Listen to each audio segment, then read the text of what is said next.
Hey everybody, and welcome again to this new Smite series that it's called Optimizing Builds for Gods in Conquest. Um, the last episode I speak about that we're going to cover gods from A to Z, but I decided to change the way we're going to see these builds, and we're going to focus first on mages from A to Z, and then we're going to cover warriors, assassins, guardians, and for the last, hunters. So let's just jump right into it. Okay, let's go with Puch, my good friend. First thing to note about Puch, it is a mage with high burst damage, but it lacks really on mobility, and also it has an immense amount of sustain. For the starters at level 1, let's hold him at level 1. We are going to start with the starter Bam Shroud. DM Random also has tried using Soulstone, which I don't prefer because although Puch needs mana at the start of the game and it will help his passive and abilities that we're going to speak right into it in a minute, I prefer Bam Shroud because it gives good sustain, it gives mana, it gives health, and it also gives MP5, which will help you to stay on the fight on early stages on the game. As active, many people go with boots or maybe the start of Lost Artifact, but I'll suggest another item that it's called Warlock Sash. I already talked about it on the last previous episode, and we're going to start with the starter Uncommon Sash.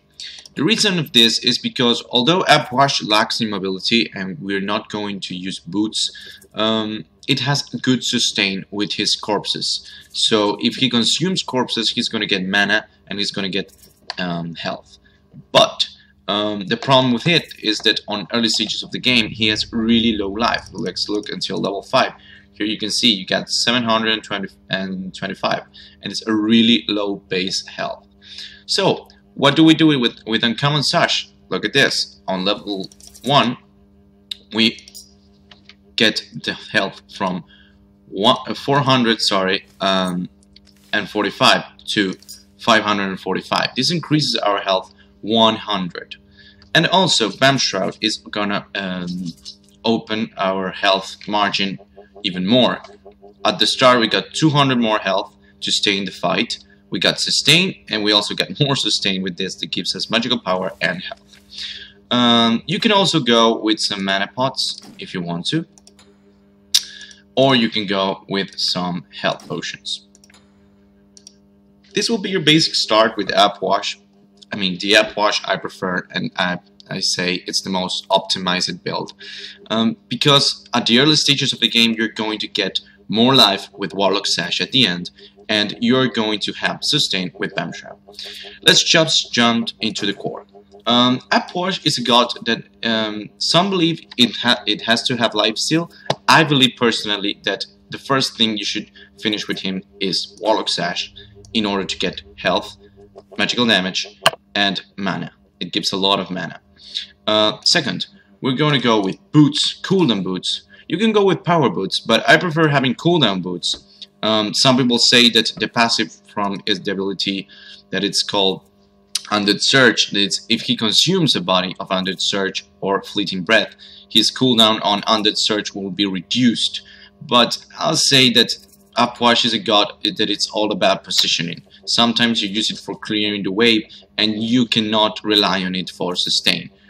For that reason, we're going to go Shoes of Focus, which gives us magical power, cooldown, and movement speed.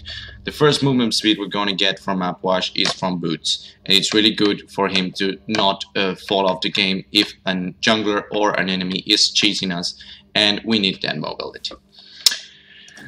Third build on the core item. Well, I believe personally that this is the point where Puch can be built two different ways.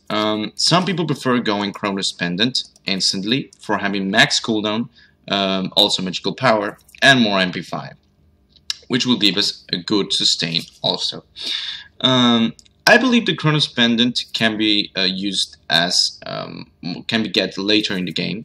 So first you can build before Chronos Pendant. You can build Spear of the Magus. Sorry. Spear of the Magus will give us penetration for early stages in the game, and later we can switch it to an Obsidian Shard if the enemies are tanky or are wearing magical protections. So yeah, this is going to be more like the core of Puch right here. Warlock Sash for health, mana, and also magical power. We're going to have Choose a Focus, Mobility, Magical Power, and Cooldown. Chronos Pendant the same, Cooldown, Power, and MP5.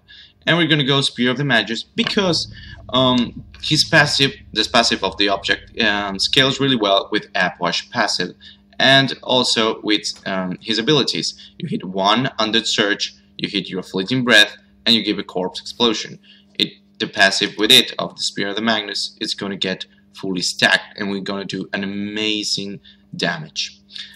So let's go to damage items. Some people don't even build Rod of Tahuti, build Book of Thought and stack it before buying Chronos Pendant or Spear of the Magus. It can be optional, you can use it here.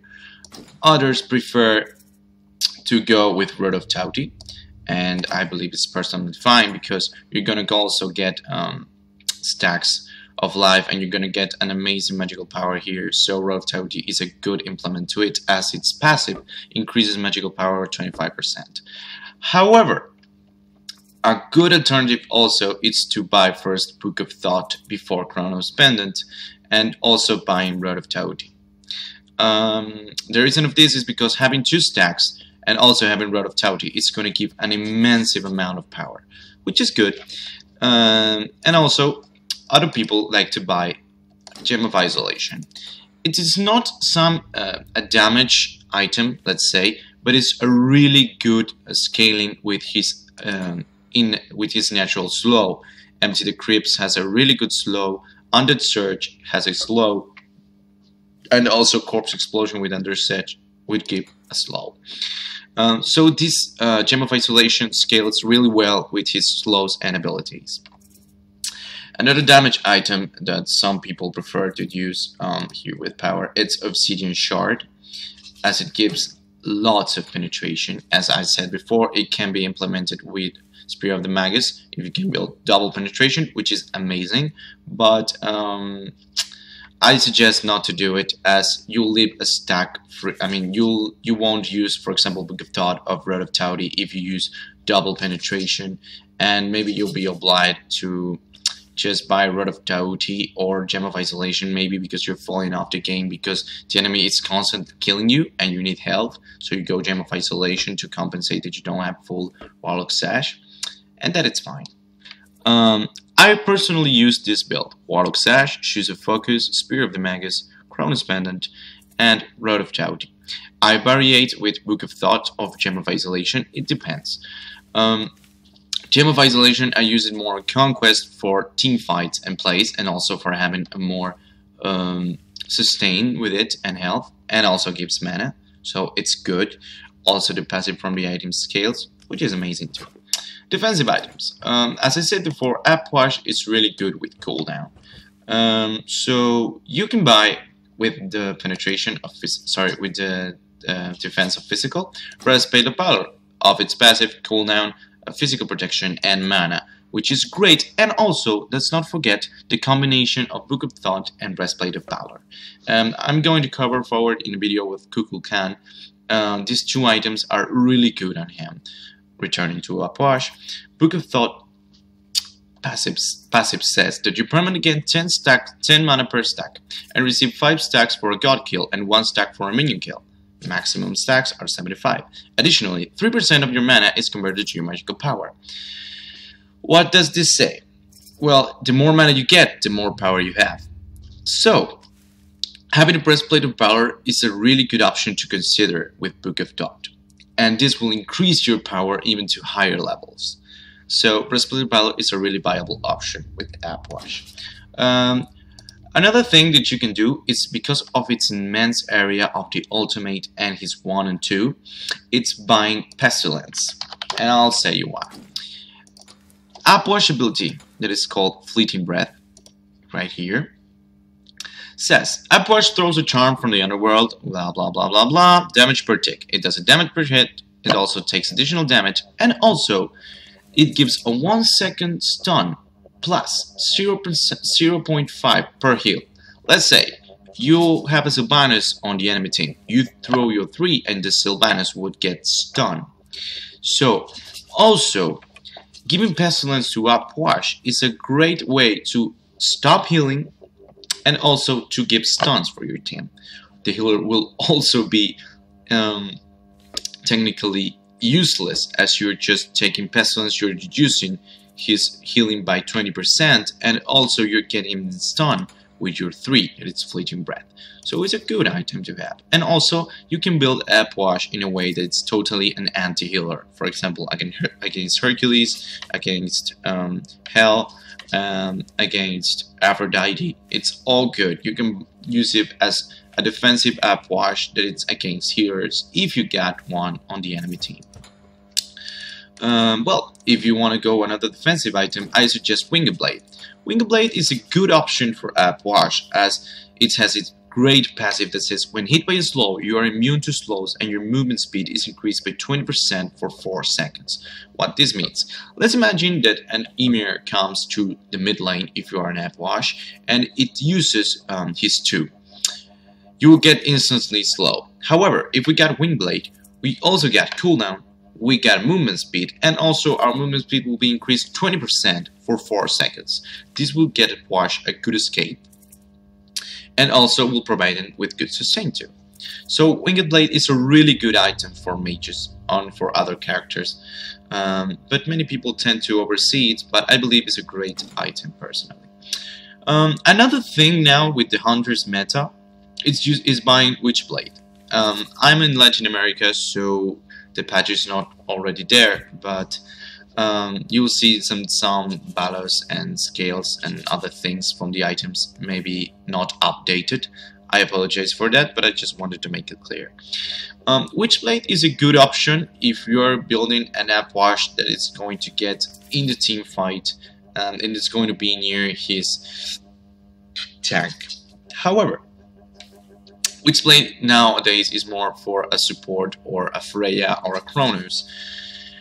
So I suggested another great item, and it's tend to be overseen also like Winged Blade. It's Magi's Blessing, and I'll explain why. Magi's Blessing gives a good passive that it has absorbs a single hard crowd control effect and also a root or whatever, and it gives you this bubble around your character, and it will pop every time you get a CC, and it will make you CC immune, and also receives 1 second of crowd control immunity. So it is a good way for Puch, as he hasn't had any natural CC that isn't a slow, and it's a good way for maybe if you got your active slots really filled with 2 items, you can just use Magi's Blessing and have like an incorporated beats on your build. Let's go to the actives. Puch is a god with few mobility. What I suggest, it's you can buy a sprint. Why sprint? It gives movement speed. It helps us go to one place to another faster, and also it is a good tool for escaping. Also, another active, Weakening Curse. What does Weakening Curse do? It slows the enemy, reduces its healing, and also helps you to do more damage and to keep up with them.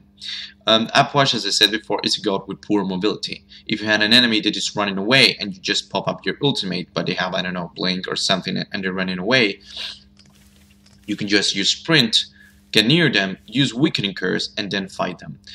Weakening Curse would avoid them to heal, and it's a really good tool for team fights.